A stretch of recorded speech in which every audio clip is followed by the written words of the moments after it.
In this video, we'll show you how to factory reset your Dell laptop even if you don't have the password. So before you do this, plug in the charger into your Dell laptop so that the reset process isn't interrupted. Once you have done that, head to the login screen on your Dell laptop and then click the power icon in the bottom right corner. Now press and hold the shift key on your Dell laptop and then select the restart option from the power menu. Now select restart anyway. Now keep holding the shift key while your Dell laptop reboots.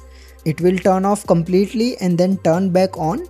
Keep holding the shift key the entire time. Once you see this blue screen, release the shift key. Now in this menu, you need to select the troubleshoot option first. Now here go to reset this PC. Now it will give you a couple of options. You can either factory reset while removing everything, or you can do that while keeping all your files intact.